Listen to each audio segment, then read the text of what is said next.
7 enemy fighters hang in the sky directly above him, suspended like vultures waiting for an animal to die.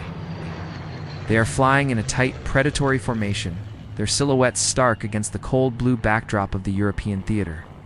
Inside his cockpit, the American pilot glances at his instrument panel. The fuel gauges are tapping ominously against the red line, signaling that his reserves are critically low. His radio is dead, filled only with the hiss of static and the ghostly echoes of a frequency that is no longer receiving. He is alone. He is outnumbered 7-1, and he is running on fumes. By all conventional logic, he should be dead. Should bank away, dive for the cloud deck, or bail out while he still has altitude. But he does not move. He does not flinch.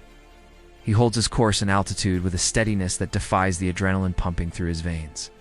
The lead Messerschmitt begins to roll lazily, showing its belly, signaling the start of an attack run. Still, the lone American waits. What the German pilots fail to realize, what they cannot possibly know, is that their opponent is not paralyzed by fear. He is counting. He has been counting the seconds since they arrived, calculating their energy state, their distance, and their likely fuel load. In his mind, the trap has already been set. They think they are the hunters, but they have just stepped into a cage. It is the spring of 1944. The aerial campaign over Western Europe has evolved from a series of skirmishes into a cold, brutal war of attrition. It is a mathematical grinder where men and machines are the variables. Every single morning, massive streams of American heavy bombers B-17, Flying Fortresses, and B-24. Liberators carve thick white contrails through the freezing skies of occupied France, Belgium, and Germany. Far below them, the charred remains of previous flights scatter across the farmlands. Silent monuments to the violence of the weeks before. The 8th Air Force is bleeding. They are losing crews at a rate that terrifies the high command. For every synthetic oil plant destroyed, for every ball-bearing factory flattened, dozens of young men disappear into balls of fire, disintegrating in midair, or vanishing into prisoner of war camps. The fighter escorts are pushing their physical and mechanical limits daily.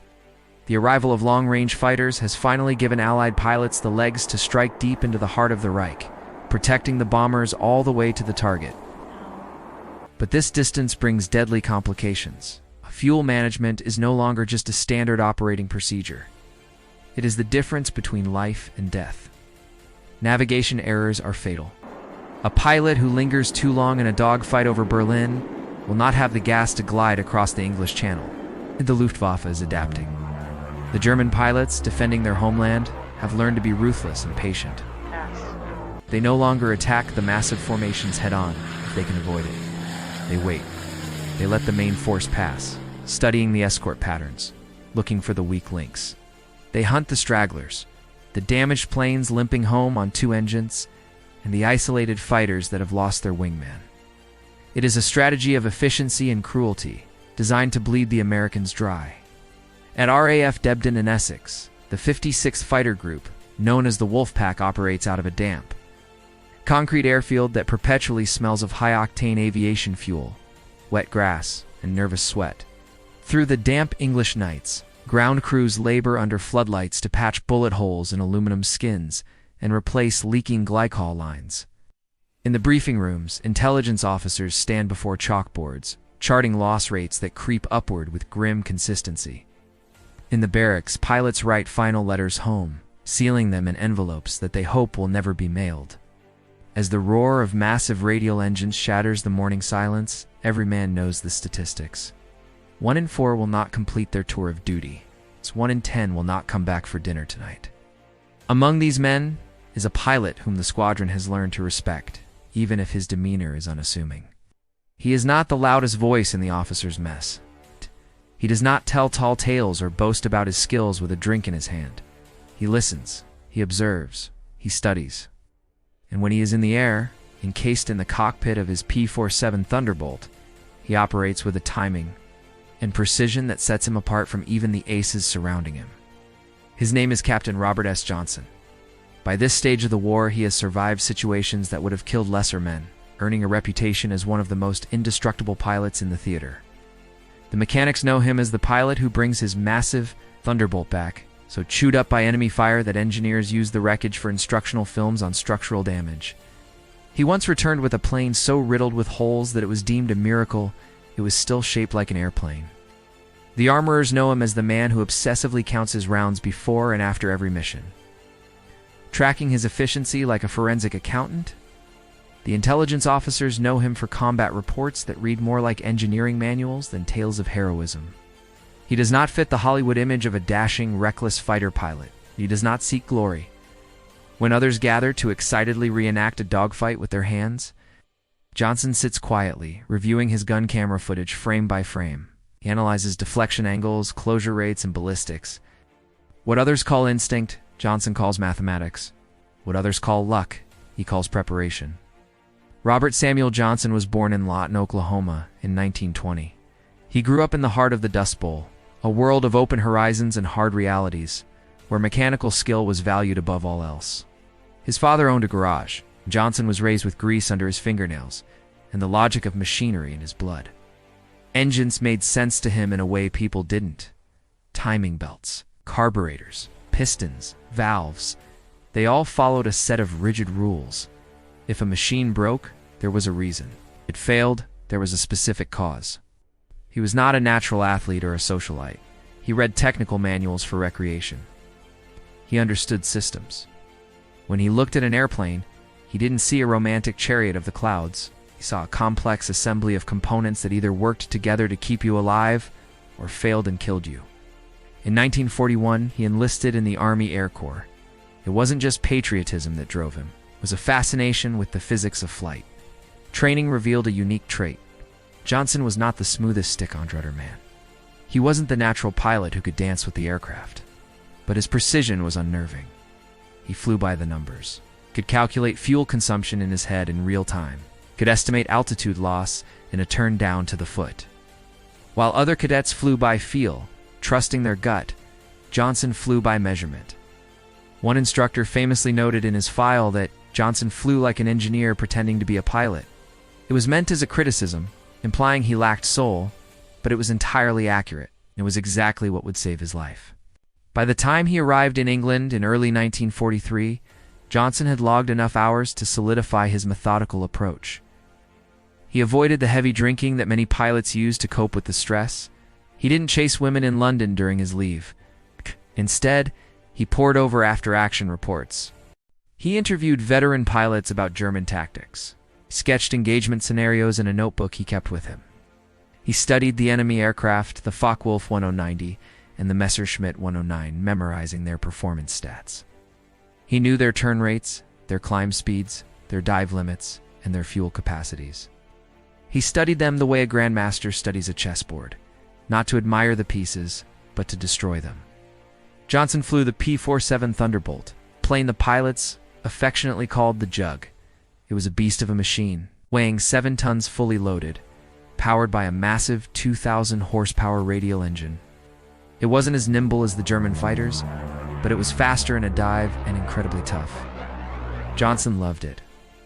He understood that the P-47 was an energy fighter. You didn't turn with the enemy, you dove on them, hit them with the force of a freight train, and zoomed back up. But Johnson had learned a lesson that most pilots never survived long enough to grasp. He learned the value of looking vulnerable. He mastered the art of appearing weak when he was strong, of letting the enemy believe they held the upper hand until the moment he proved them wrong. It was a game of patience that required nerves of steel. On a mission in the spring of 1944, that patience would be tested to its absolute breaking point. The briefing that morning was standard, but the stakes were high. His squadron was tasked to escort a force of heavy bombers to a synthetic oil plant near Leipzig, deep in hostile territory. They were to provide top cover during the flight in, defend against interceptors over the target, and shepherd any wounded birds back to the channel. Johnson's flight launched at dawn. The P-47S roared down the runway, heavy with fuel and ammunition, their bellies almost scraping the tarmac. The weather was a mix of broken clouds, offering visibility good enough for a fight, but plenty of hiding spots for ambushes. They climbed through the overcast and formed up over the English coast. Below them, the North Sea looked like a sheet of gray steel, cold and unforgiving. Ahead lay the fortress of Europe. Deep inside Germany, radar operators were already plotting the intercept. The bomber stream pushed east at 22,000 feet, a slow-moving river of metal. Johnson's flight patrolled 3,000 feet above them, acting as the eyes of the formation. The sky was deceptively bright, the sun glaring off the canopy glass. An hour into enemy territory, the attacks began. German Focke-Wulfs dove from out of the sun, slashing through the formation. Johnson's element broke to engage. Tracers stitched the sky like fiery needles. One German fighter spun down in flames, trailing black smoke. Another broke off and dove for the safety of the earth. Johnson did not chase him. His job was to protect the bombers. He resisted the urge to pursue the kill, reformed his flight, and scanned the horizon. Then, a second wave appeared. Messerschmitts climbing from below, trying to hit the bombers from the vulnerable rear quarter. Johnson rolled his heavy Thunderbolt into a steep, slashing dive.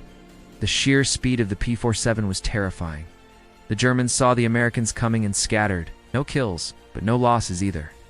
The bombers droned on. But the combat maneuvering had burned fuel faster than anticipated. Johnson checked his gauges. He had enough to get home, but the margin was razor-thin. There was no room for error. The bombers turned west after dropping their payloads. The flak over the target had been intense. 2 fortresses had gone down, and another was losing altitude, trailing smoke with a feathered engine. Johnson's flight dropped down to cover the straggler. That was when the catastrophic failure happened. His wingman's radio went dead. Then Johnson's own radio failed. Whether it was a technical malfunction or battle damage, the result was the same. Silence. He was now cut off from the world. He was flying isolated, using hand signals, with fuel bleeding away every minute. The crippled bomber fell further behind. Johnson stayed with it, weaving above, his eyes constantly moving. His fuel state dropped below the minimum required for a safe return. He faced a critical choice: abandon the bomber and head for the coast to save himself, or stay and hope for relief. He chose to stay. 30 miles from the French border, the Luftwaffe found them. They appeared from the north. 7 Messerschmitt 109s in a loose hunting gaggle, cruising at the same altitude. They weren't diving or climbing, were pacing the Americans. Johnson saw them instantly. His pulse did not quicken. His grip on the stick remained light, simply noted their position and began the math. 7 hostiles, 1 wounded bomber. Johnson's flight was down to 3 effective fighters. Fuel was critical, radios were dead, and the enemy had not yet attacked. That last detail was the key. These Germans were not rookies. They were expert in, veterans of the Eastern and Western fronts. They were watching, waiting for the Americans to make a mistake, waiting for someone to panic and break formation. Johnson rocked his wings to signal his wingman. He pointed at the bandits, then tapped his helmet. Stay cool. Wait, the seconds felt like hours. The bomber limped westward. The Messerschmitts shadowed them like a pack of wolves stalking a wounded bison. One of Johnson's pilots began to drift toward the enemy, instinct urging him to fight before they were overwhelmed. Johnson chopped his hand through the air. Hold position. The German formation shifted. Still no attack. They were reading the Americans, judging their energy, looking for the weak link. And then Johnson saw the tell. The lead Messerschmitt nosed forward just a fraction. He was testing the waters. Johnson did nothing. Another few seconds passed. The German edged closer. 2 enemy fighters peeled wide, preparing to bracket the escort. Still Johnson held the line. His wingman glanced over, panic visible in his eyes. Why were they doing nothing? Why weren't they turning to fight? Because Johnson was counting.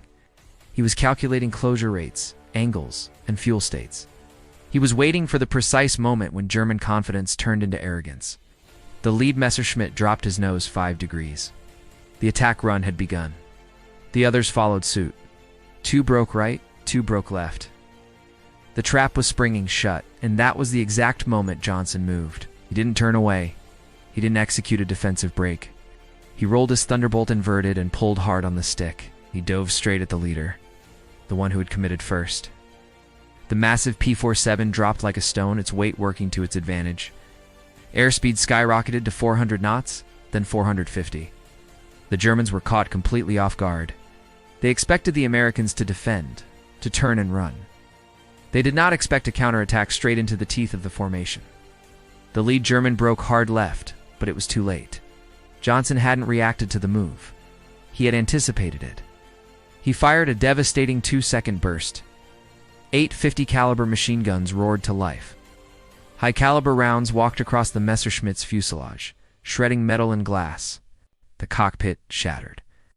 The enemy fighter snapped into a violent spin and fell away, a victim of simple geometry and brute force. Johnson didn't watch the kill. He was already reversing his turn, using the immense momentum of the P-47 to zoom back up. The two Germans who had broken right were now climbing back, trying to get into the fight, but Johnson had done the math on them too. They had burned energy maneuvering. They weren't going to chase a diving Thunderbolt all the way to the deck. He proved his theory by diving another 1,000 feet. The two Messerschmitts hesitated, then leveled off. They chose survival over the chase. Above him, his wingman and the other element had engaged the remaining 4 enemies. Gunfire sparkled in the thin air. One German broke away, trailing thick smoke. Another tried to loop onto an American's tail, only to find Johnson climbing back into the fight from below. Johnson didn't have the angle for a kill shot, but his presence was enough. The German pilot saw the distinctive elliptical wings of the Thunderbolt rising to meet him and abandoned the attack, rolling away and diving for separation. The math had shifted in Johnson's favor. 7 enemies had become 4. 4 had become 3, and those 3 were no longer predators. They were calculating their own survival odds. Johnson climbed back to escort altitude. His fuel gauge was now terrifyingly low. He had minutes of flight time left, not hours. One of the remaining Germans made a half-hearted pass at the bomber, but when Johnson turned his massive fighter into him, the enemy pilot pulled up and fled. The fight was over. Johnson reformed his flight. The crippled bomber crossed into friendly airspace, battered but still flying. His wingman pulled alongside and gave a shaky thumbs up. The radio was still dead, but the message was received. They were alive. Johnson checked his fuel one last time. He wouldn't make England. He had to find an emergency strip on the French coast that had been recently captured. 10 minutes later, he spotted a pierced steel planking runway and entered the landing pattern. Gear down, flaps down. The Thunderbolt settled onto the metal strip with barely enough gas to taxi off the runway. The propeller sputtered and stopped as the tanks ran dry. When he shut down the massive engine, his hands were steady. He climbed out and walked calmly to the operations tent. A duty officer asked for his report. Johnson simply said 1 confirmed, maybe 2. The gun camera footage would tell the final story. The officer, incredulous, asked how he had handled 7 enemy fighters with no radio and critical fuel. Johnson looked at him with tired eyes and said he waited for them to make a mistake. The officer pressed him. What mistake? They assumed patience was weakness, Johnson replied. They assumed silence was fear. The gun camera footage later confirmed the kills. Intelligence officers spent hours analyzing the engagement. The geometry baffled them. Johnson had violated standard doctrine. He hadn't turned into the nearest threat. He hadn't panicked. Instead, he had waited. And when he struck, he did so with such precise timing that the enemy formation collapsed from the inside out. One analyst noted that Johnson appeared to have deliberately withheld fire until the German leader was fully committed to his dive. Another pointed out that his counterattack was not evasive, it was predatory. When asked to explain his philosophy, Johnson said he had observed German patterns for months. They followed the leader. Once the leader committed, the pack followed. If you took out the brain at the moment of decision, the body lost coordination. It wasn't luck. It was observation, pattern recognition, and the icy discipline to wait for the perfect shot, even when every instinct screamed to move. His method became a lesson taught in briefing rooms across the theater. Do not react. Observe. Strike at the decision maker. Johnson's tally continued to climb. By the end of his tour, he was credited with 27 confirmed aerial victories, cementing his place as one of the top American aces of the European theater. He was the first American pilot in the European theater to surpass Eddie Rickenbacker's World War I record of 26 kills. But the numbers weren't what mattered to him. What mattered was that fewer bombers were falling, and fewer crews were dying because pilots were learning to think instead of just reacting. His squadron mates realized that the quiet pilot had understood the truth of air combat all along. Aggression without timing is just noise. Bravery without calculation is just suicide. In the unforgiving skies over Europe, the ability to wait was the deadliest weapon of all. Robert S. Johnson returned to the United States in 1944. He didn't write a flashy memoir immediately. or go on a speaking tour to seek fame. He went back to Oklahoma. He lived a quiet life, working as a flight instructor and later in aviation management. He rarely spoke of the war. When he did, his answers were factual and unsentimental. But the men who flew on his wing never forgot the lesson. The best weapon in a dogfight isn't the machine gun, it's the mind. Johnson lived into his 80s. He remained precise and methodical until the end.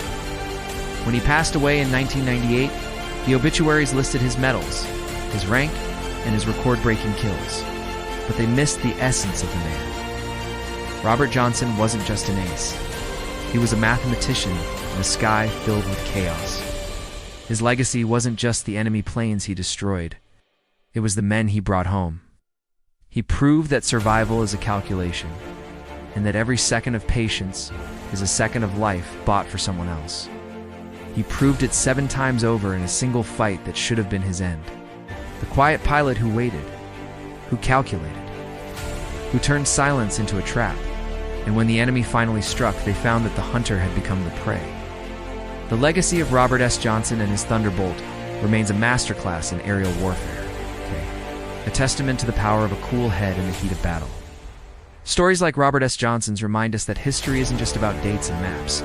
It is about the split-second decisions made by individuals under unimaginable pressure. It is about the triumph of the human mind over the chaos of machinery and war. Johnson proved that sometimes the bravest thing a soldier can do is absolutely nothing until the moment is right. Here at Frontline Tales, our mission is to uncover these hidden gems of history. We don't just want to tell you who won the war. We want to show you how they did it. From the cockpits of screaming fighters to the muddy trenches of the infantry, we are dedicated to bringing you the gritty, unfiltered, and untold stories of the men and women who stood on the edge of oblivion. But we can't keep these stories alive without your help. If you enjoyed this deep dive into the strategy of the P-47 Thunderbolt in the mind of a master ace, please take a moment to hit that like button. It helps us get these stories out to more history enthusiasts like you. And if you haven't already, make sure to smash that subscribe button and ring the notification bell.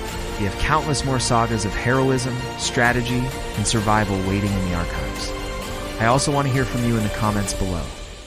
Johnson flew the heavy P-47 Thunderbolt, while others swore by the nimble P-51 Mustang. If you were a pilot in 1944, which machine would you trust with your life? The rugged Jug or the sleek Mustang? Thank you for watching and for keeping history alive. Till next time, keep your eyes on the horizon. This is Frontline Tales, signing off.